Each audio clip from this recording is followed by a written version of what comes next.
That was a good catch. Did you see that? Yes, sir. Did Matthew teach you up for a story at the beginning about getting married on a budget? I'm getting married in May. You got any tips? Okay, well, see if you can pull it off as cheap as we did.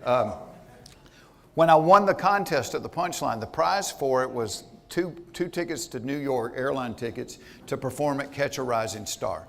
So we go up there, and so we decide to get married while we're in New York. And she had been married for less than a year when she was 20, just like me, and we were like, we ain't doing the wedding thing. So we went down to City Hall, got a marriage license, and we were just going to have the Justice of the Peace marry us, and we're standing in line for the Justice of the Peace, and the girl in front of us, her water broke right there on the floor, and I was like, ah. And so I'm like, I can't do this. Way before cell phones, so we go down on the street to the phone booth, and I'm looking for Justice of the Peace in the Yellow Pages, and I couldn't find it. So I start going through churches, and I call this church, and the guy answers, and I said, yeah, how much to marry somebody?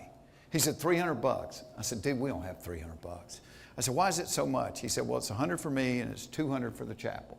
I said, we don't need the chapel. We'll do it in the hall. And he started laughing. And he said, you know what? I'm across from the garden at Central Park. He said, if y'all take a cab up here, I'll walk across the street and marry you. So we got up there, and then I realized we didn't have a witness, because you got to have a witness to do. And there was this guy that was sweeping in the park. And I went over and I said, I'll give you $20 if you'll come be the witness for us getting married. And so for $100 we got married.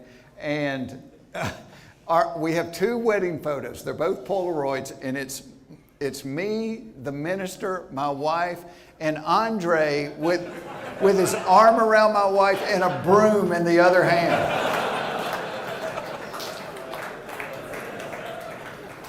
So if you can do it for under $120, good luck to you. So, and we used to laugh because I thought that minister was going, they're not going to last a week. This is not going to last a week. And so for 20-something years, he passed away about a decade ago. My wife would write him a letter every Christmas. We're still married. We got kids. Here's, you know. Anybody else? I got one. Yes, sir. Funniest comedian that you wish you knew that? Huh. When I was 27, I had just, when I was 20, I got married. It was like an idiot. I should not have done You know what? The story. I was working at IBM, and one of the guys that I worked next to was dating this girl that was really good looking, but he would tell me stories about how she chased him around the parking lot with a butcher knife and all, and they broke up. And then I was like, dude, do you care if I go out with her? That's a guy for you, right? And he's like, you remember when I told you about the knife? And I'm like, yeah, but she's hot. I married her. And a year later, I was divorced when I was 20 years old. And I thought, I ain't getting married again. And I thought, oh, hell, I'm going to be my dad all over again. And I was working for IBM. They'd transferred me to Sarasota, Florida. And I worked down there for about 4 years. And I'd just come back. And I was the funny guy at work. I was the guy that was always doing impersonations of the boss in the break room. And then somebody go, dude, the boss is right there, you know. And a bunch of guys I worked with entered me in a contest at the Punchline when it used to be out there on Roswell Road on Hildebrand. And it wasn't like an amateur night. It was for working comedians. And I'm like, I've never been on stage. So I went and watched 1 week and thought, okay, that's how you do it. And so I went home and wrote material about my family. Went back the next week. I won the contest. I had no idea what I was doing. I won the contest. And this girl came up to me that was an actress that had just done a TV thing with one of the other comedians. And they were there rooting for him. And she came up to tell me how much she enjoyed what I did. And I turned around and I spilled my water right down the front of her. That was my wife. So I met my job and my wife same night. That was pretty cool. She was the only... Yeah, one of the lower moments. Yeah, you know, I'm lucky as a comic because I think the guy I am on stage is real close to the guy that I am off stage. You know, it's not like Pee Wee Herman having to put on the makeup and do the... And, You know, because my dad left early, it's like I have a brother that's like almost 6 years younger than me, and I have a younger sister. So like at the age of 10, I kind of became like a dad. I mean, he's my brother, but I'm also like his dad, and I had to take care of my mom. So from a very young age, I was a caretaker.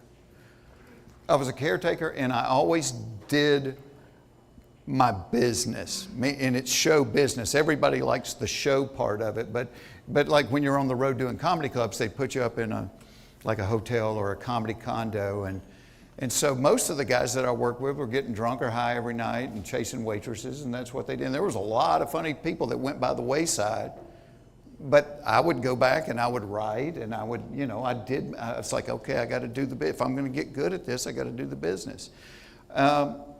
So I always had a good work ethic, and in that, I always, even when I was having success, I was taking care of people. I was taking care of my in-laws. I was taking care of my mom. I was taking care of my special needs uncle. And about 3 years ago, I had 2 discs blow out in my neck, and it's like I lost all the feeling in my left arm. I was in horrible pain. I ended up having neck fusion. I spent 6 months in a recliner. Couldn't sleep in a bed, lost 20-something pounds. And so I got really depressed because I thought, is this going to be the rest of my life? That's the guy that's always going and always. And I went to talk to a Christian counselor about it. I'm like, dude, I'm depressed. And he said, well, tell me your story. And I got to tell him my story. And he said, well, here's the thing. He said, this is your identity. Your whole life, your identity has been the guy that is dependable, the guy that's going to fly home and take his kids to school, the guy that's going to take care of his mom, and you're a caretaker. He said, your whole identity was taking care of everybody, and now you can't take care of yourself, and now you're not one bit dependable.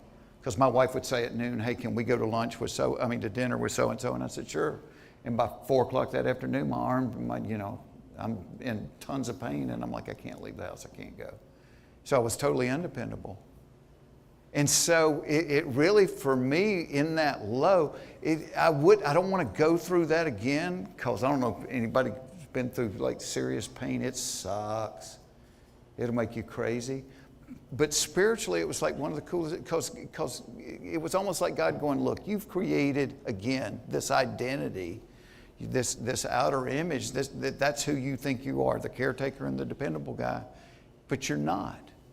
So it's okay to be the caretaker, and it's okay not to be the caretaker. It's okay to be dependable. It's okay because I don't love you any less. I just love you. I just love you. I just love you. So you don't have to be identified by that. Just be identified as being my kid. So spiritually, physically it was a suck time. Spiritually, it was an awesome time.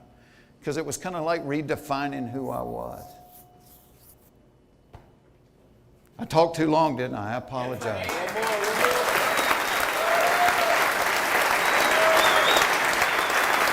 To me, I'm going to let them nail my son to a cross to pay for all the bad thoughts you have and all the crappy things you've done.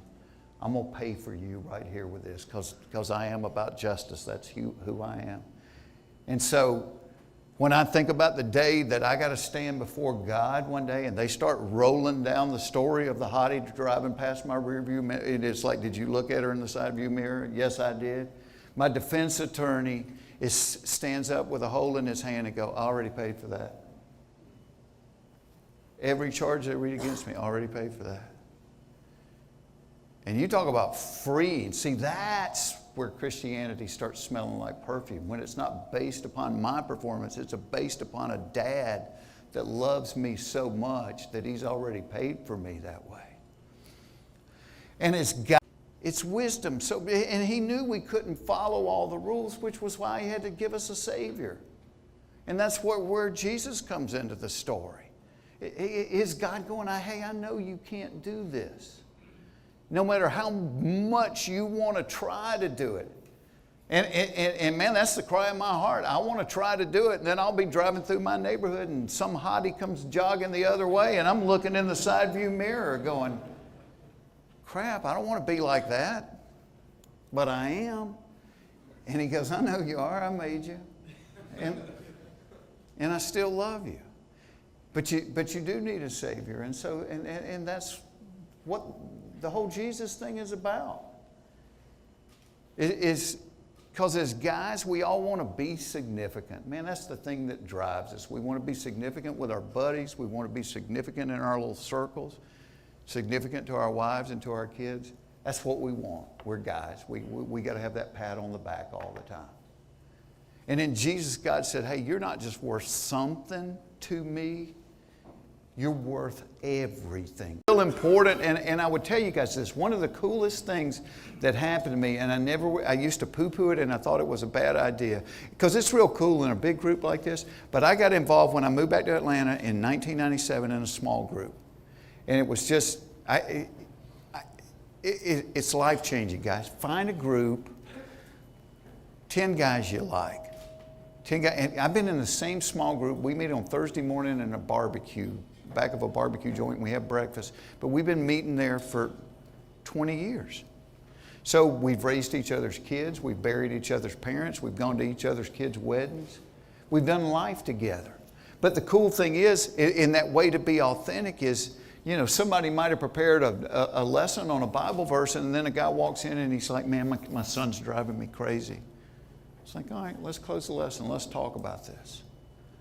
You're not less of a man because your son's driving you crazy. My daughter drives me crazy, or my son drives me crazy. So, you know, it's finding those places where you can just be real and you don't have to fake it. And it's, you know, I think that a couple of weeks ago when I was teaching at the mission, it talks about several times in the Bible where Jesus talks about wanting to be our friend. So you think about the people that are really your friends, you don't have to pretend when you're really with your friends. You can be with your friends and you can just hang out and you don't have to accomplish anything. You don't have to act like nothing has to get done. They just like you for the way they are. They know your warts. They know your bad habits. And so you think, wait a minute, so the creator of the universe just wants to be my friend? Loves me the way I am, warts and all? Find a small group. Find 10 guys. Find one day a week. Meet for an hour and a half. And just do life together. Because as guys, we isolate. And we think, I got to fix everything. Guess what? There's a lot of times I had no idea how to fix it.